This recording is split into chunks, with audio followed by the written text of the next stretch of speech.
What's going on, you guys? James here, and today we're going to dive right into this week's episode of WandaVision, episode 7. If you missed it, my reaction is right at the top of the screen or in the description below. And hey, if you haven't watched the episode yet, please stop the video, go watch it, watch my reaction, and then come back and let's dive into some awesome Easter eggs, theories, and explanations that I think I need as well. But guys, I'm not going to pretend to know everything, so if I miss anything, let me know down below in the comments, correct me if I'm wrong, and hey, throw your theories down there as well. And if you haven't already, smash that big red button below and subscribe to the channel and tap on the bell so you don't miss out on my WandaVision reactions every Friday morning. Alrighty, well, I guess it's time to get into it. This is going to be fun, isn't it, Agnes? Oh, this is gonna be a gas! So you know what, let's start there. We now know that Agnes isn't just a friendly neighbor, she's up to no good. She is Agatha Harkness, who's also seen wearing the same brooch from previous episodes. Now if you don't know who Agatha Harkness is, guys, she appears in the comics as one of the original witches from the Salem witch trials and is a powerful witch that's able to conjure several spells.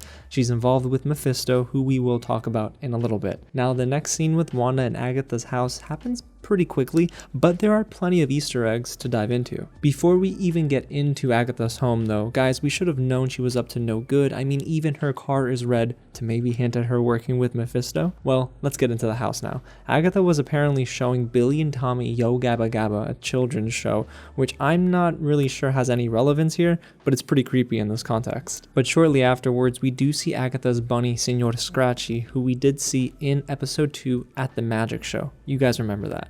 Agatha in that scene says, Signor Scratchy's got real star quality, don't you think? Which could hint at the actor playing Mephisto being a big time name, one that maybe Paul Bettany's always wanted to work with.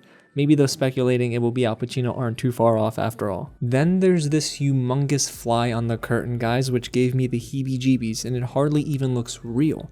But usually when we see flies, it foreshadows someone's death. Or maybe the fly is Mephisto after all, which I'm leaning towards because of what Agatha said in the past, especially during episode 3, where she says her husband Ralph looks better in the dark.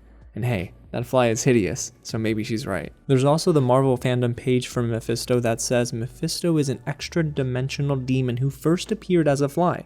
That would make a lot of sense here. In this next bit of evidence, well, it could be me reaching a little bit, but as we see Wanda go into the basement, I had a thought. We all know that the phrase 6 feet under refers to someone being dead, and with Westview being in New Jersey, this state's ceiling height requirements for dwelling units are at least 6 feet 8 inches. So yeah, the basement is definitely 6 feet under. Okay, let's move on. When Wanda finally walks into Agatha's lair, we get a sweeping shot that reveals goat horns on the wall, which of course symbolizes the devil, and again hints at Mephisto. Wanda continues scanning the room, and then we get a look at a certain book that kind of looks enchanted and spellbound, and something that we saw in Agents of S.H.I.E.L.D. It's called the Darkhold. Now, that is not what I'm saying it is, but the Darkhold is also known as the Book of Sins or the Book of Spells, and it's an ancient book of spells with unspeakable power. The design isn't too similar on the cover, but it's a solid guess if they're going to tie in other elements of the Marvel Universe. Now, this next scene is fast, but guys, Agatha has now assumed control of Wanda, and you can tell because Agatha's magic, which is colored purple,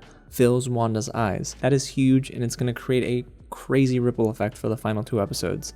And thanks to one of the real friends, Eustace, we now know that Agatha Harkness's theme song is inspired by the Munsters theme. It's so cool, and it's one of my favorite pieces of music in the series so far. During that same Agatha montage, we do get a quick glimpse of Agatha Harkness's costume design. She's got awesome boots and a cape. Guys, I'm here for all the capes. We also learned that yes, Agatha was controlling Pietro's dead body, so unfortunately, we're not actually getting Evan Peters' Quicksilver in WandaVision, but hey, at least we have him on screen. Also, you just had to kill Sparky, Agatha? You really had to go there? Alrighty, now let's get into some Easter eggs that I found throughout the rest of the episode. This is the first time we've gotten a mid-credits scene in WandaVision, and it's going to be very important for the final 2 episodes. Evan Peters' Quicksilver says, Snooper's gonna snoop, and then we cut to Monica's eyes, which are now purple, signifying that, yup, Agatha has control of her too. Now let's travel to the beginning of the episode where we hear Billy saying that he has noises in his head and his head hurts, which is probably his powers starting to manifest themselves at a rapid rate. This is in direct contrast to a later scene involving Billy and Agatha at her house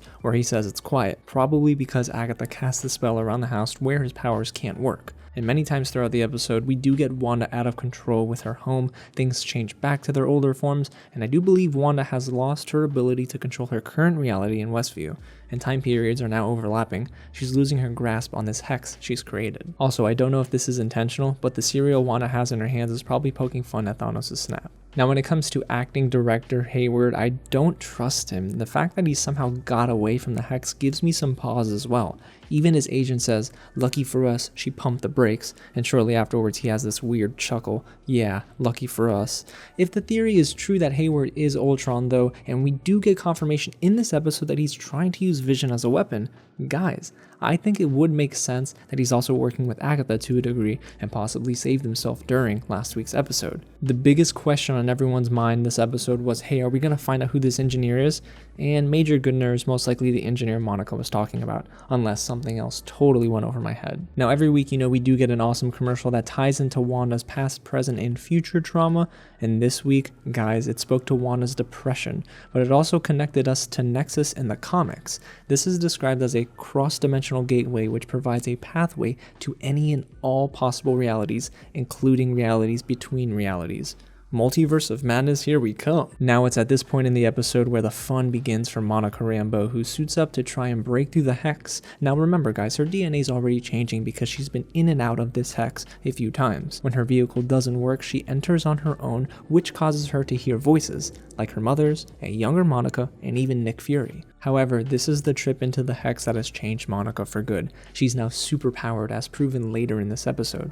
During her conversation with Wanda, well, things get a little heated, and instead of being pummeled into the ground, Monica shows off her abilities to save herself. In the comics, she is Spectrum, so I'd imagine they're going to reveal her as this hero very soon. Also, Dottie just popped up out of nowhere during this scene. She's super suspect. So there you have it guys, those were some of the major Easter eggs and reveals during this week's episode of WandaVision. Now what did I miss? Tell me in the comments below, and guys, if you haven't already, smash that big red button and subscribe to the channel and tap on the bell so you'll be the first one in the comments for more reactions and reviews as we go on this year.